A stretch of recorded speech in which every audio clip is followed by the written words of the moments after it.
just jump right in and talk about Lena Horne. And I'm sure, just like many of us, you were inspired by her even before you were actually officially in the business. So, can you tell me about your Lena Horne experience? Like, how old were you, or at what part of your life did you become interested in the music that Lena Horne used to record? Thank you so much for having me, Miss Cynthia Horner. I'm so excited and very honored to be talking with you. Um, I've been inspired by Lena Horne ever since I was a kid. You know, I'm a millennial, and so I had the opportunity to watch The Wiz when I was growing up, and seeing Lena Horne come down in that big blue dress with the babies in the sky, and basically passionately say, "We must believe in ourselves, believe in Mhm. yourself." It was a little scary in the beginning, but the message has been embedded in my spirit my whole life and really has inspired my the way that I move in my career as an artist, especially as a singer and having the opportunity to then become an artist and be a little bit older and research Miss Horne's life, getting to see that the struggles that she went through are similar in parallel to what troubles we still face in our industry and as women and as Black women. Um, and I felt that now was a great time to continue to share those stories, sing this music, and story tell in the way that Miss Horn did, but as my own artist, as my own self. Hmm. And I think it's important too because a lot of times our younger people do not really know our history and they don't know our struggles or the struggles of our ancestors. And in Lena Horne's case, she was not only recording artist, but she also appeared in various films. And people probably assumed that things came to her very easily because she was extremely beautiful and she really stood out. But as you and I both know, whether you had the beauty or the talent, the fact that you were still a person of color was always a barrier. So, can you talk a little bit about some of the struggles that some of our iconic performers have had, and then tie that in with some of the struggles that the newer performers, including yourself, have had to struggle with in your careers? I think the challenges are similar, but yet there are now different challenges as well. Um, there was a lot of limit to access for our performers of the generation before ours, in many ways, whether it's you know being a part of a major motion picture company like Paramount or these other large Fox, MGM, uh, having that access was definitely challenging and difficult, but also fast forwarding into being sequestered into Black music and not and being having those limitations within those within music and TV and film, but also having those structures of Black systems like Ride On Magazine, like Essence, like The Source, like BET that help amplify Black voices. And I think that it was a beautiful thing to watch, not otherwise showcased artists now really flourishing and having an industry for them to thrive. I think our challenges now, yes, there are some cultural and racial challenges still that exist in a at a large spectrum, but we've now come into style is shifted. Um, audience has shifted and the system itself has shifted. We are now gone into digital. We don't necessarily sell records. It's the same amount of venues and more artists. So we are now have a different problem, and we're learning to continue to adapt and move through those challenges. And I think one of the quotes that I heard from Lena Horne was that her life was about surviving. It hasn't always been about music, but maybe you can hear it in her music. And that quote from her mouth, from her own voice, stuck with me so hard, more than anything, any song she could ever sing, because it's about her means of survival to take care of herself, her family, and the people around her, and using her talent or her platform to do that. Hmm. Now let's talk about some of the songs that you recorded for this new album. Which would you say are the ones that you are the most passionate about? I'm sure you love everything or you wouldn't have recorded it, but are there any that have any particular special meaning to you? Absolutely. Of course, believe in yourself.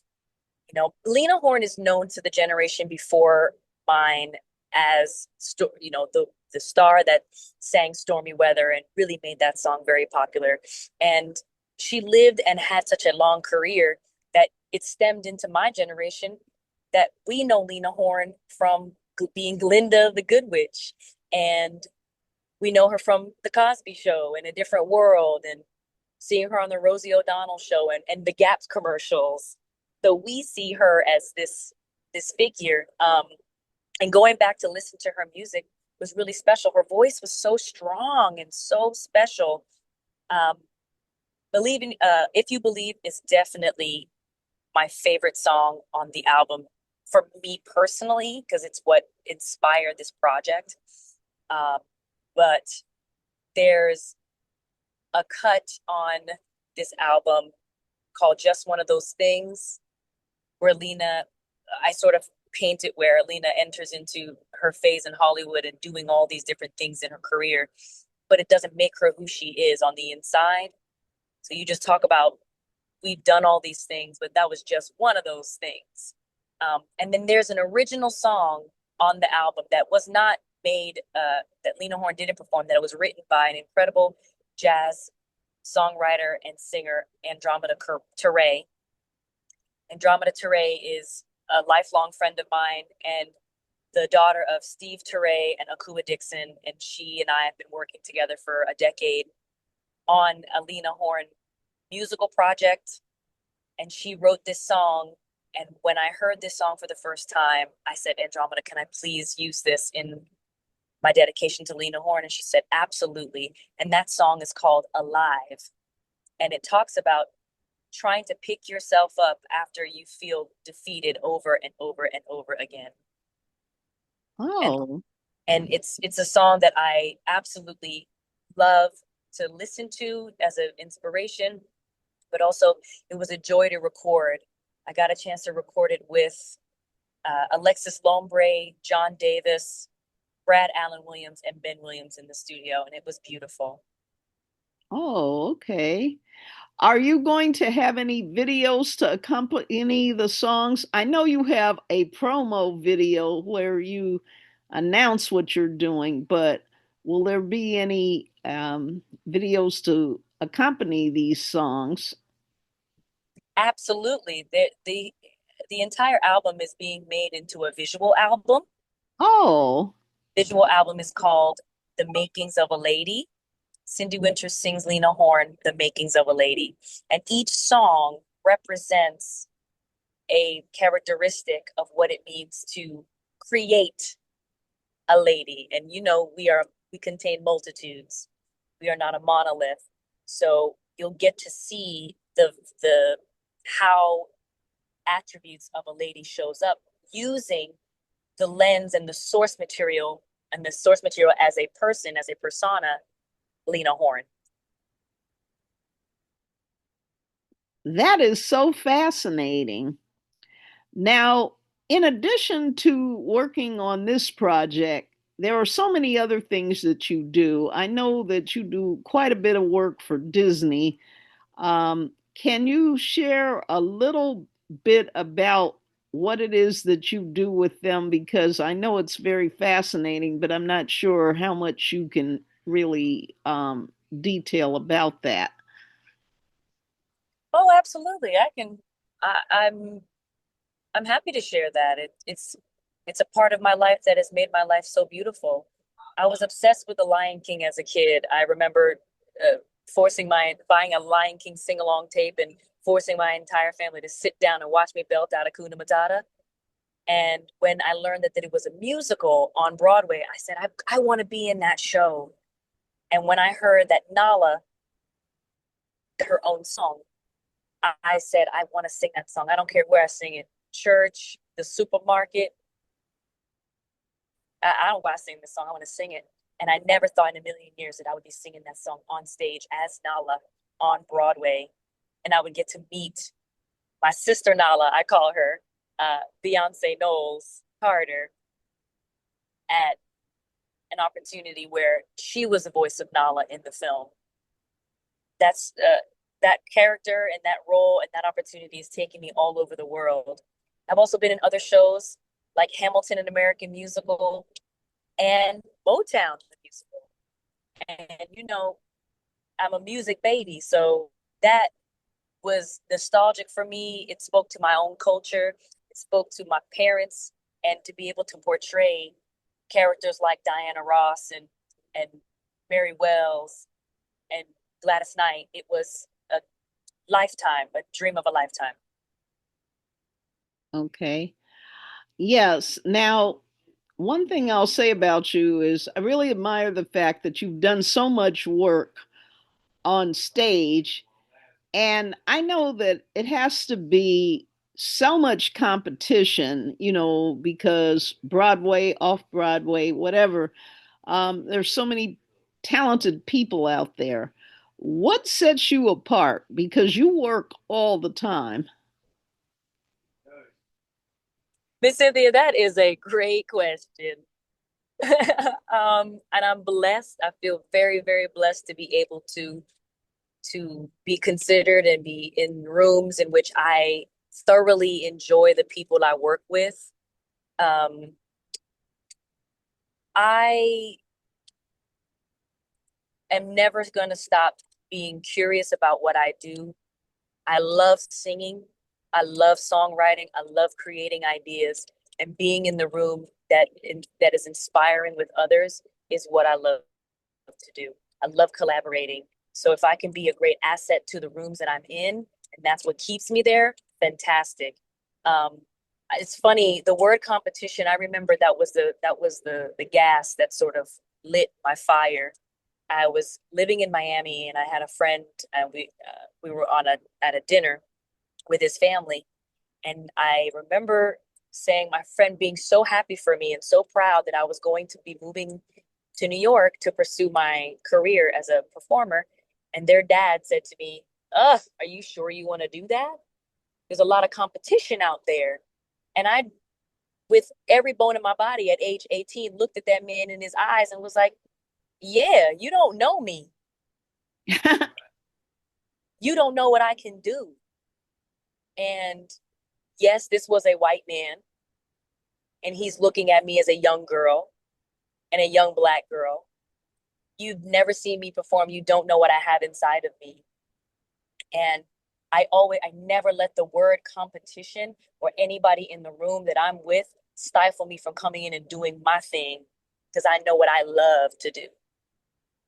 Oh my gosh, that is so incredible.